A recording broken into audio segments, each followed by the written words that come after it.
Čiže ukážeme si dnes, jak fungujú v Austrálii autobusy. Že sa to dá zrobiť aj inteligentne.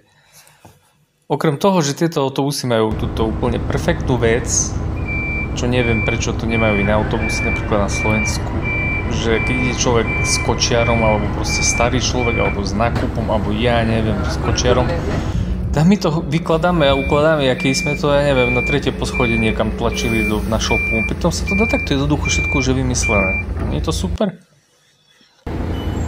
Čiže ukážeme si aplikáciu, to sú tieto autobusy.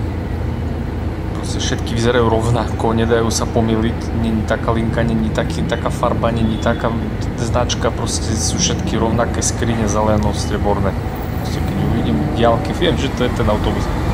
Ukážeme si ale druhú vec, to pozadie, prečo to je tak skvelé, okrem toho, že sú tie autobusy skvelé a to, že všetko sa dá cez tú aplikáciu pekne vidieť, pretože každý autobus a vlak tu má GPS. No napríklad, keď chcem niekde ísť, tak si dám, že naplánovať cestu, dám si z domu, dám si do Pertu trebárs,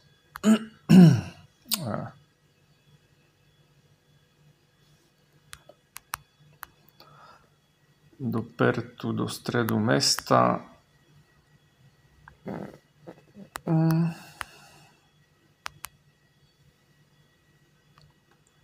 dám si, že od teraz, alebo človek si tu môže vybrať, že chce, o ktorej chce odísť z domu, že kedy odchádzam, tak mu vygeneruje tú trasu, alebo kedy chce prísť na miesto.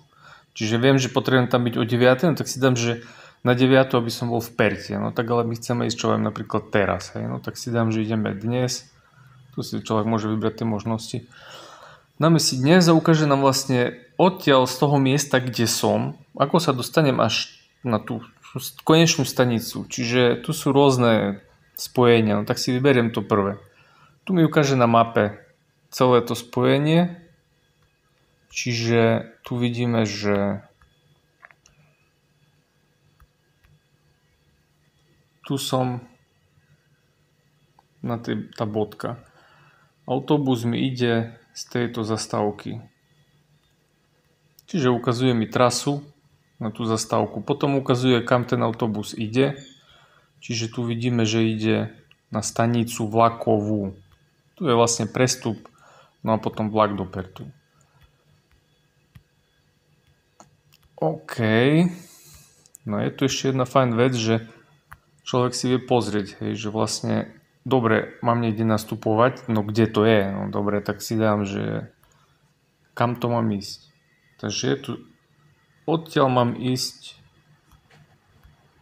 štartujem tu a tu vidím pekne dvojku, že teda kde mám ísť. No a čo je ešte super vec, tak už keď sú tie autobusy vlastne v pohybe, a to mi mimochodom robím z domu z gauča, hej, toto celé, to je proste online. Všetky autobusy tu majú GPS-ka aj vlaky. Že si viem pozrieť napríklad, že kde ten autobus je momentálne, že či vlastne na ktorej zastávke kde je, ešte nešiel, ešte stojí. Čiže tu vidím zastávky, môžem si nájsť svoju, ktorá vlastne je moja, že o ktorej tam asi bude, že asi tu je presne, že kedy tam bude. Takisto je super, že zastávky sú očíslované číslami, čiže dobre, že je tam adresa, ale je tam aj číslo, čiže ja si viem tú zastávku nájsť kdekoľvek podľa toho jedinečného čísla, čiže aj tu v zozname, aj keď stojím na zastávke, tak vie presne, ktorá to je, nerozmýšľam, že či to je, jaká to je ulica. Čiže tu vidíme, že ešte autobus nevyrázil. Je tu nejaký iný, čo už vyrazil, tak tiež ešte nie. No ale vieme si pozrieť z domu z gauča, že napríklad ja mám svoj autobus, že kedy ide, jaký, či už ide, kde on je. Čiže vieme si pozrieť, že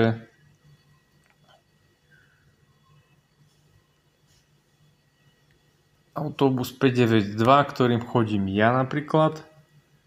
No a tu vidíme, že tak je tu smer, čiže tu je stanica, tu je Mandurah Station, že ide na stanicu. A tu vidíme, že nejaký už je v pohybe, no tak si ho vieme pozrieť, že kde. No tak klikneme si na ikonku autobusu. No vidíme, že tu niekde stojí. Pohol sa.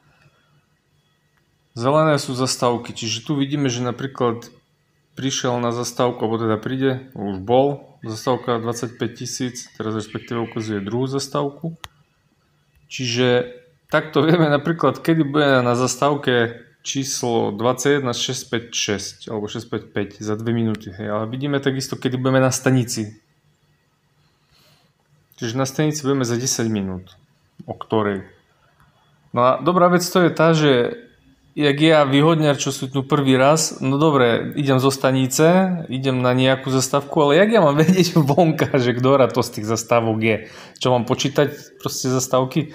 No tak nepočítam, lebo sme v Austrálii, čiže pozriem si, že kde vystupujem, no a pozerám, kým sa k nej nepribližím. Ja viem, že treba mám vystúpiť na zastávke číslo 21621, no tak vidím, že dobre, viem, lebo nie na každej zastávke stojí, hej. Keď tam nikto nie je, tak ide ďalej, treba si zazvoniť.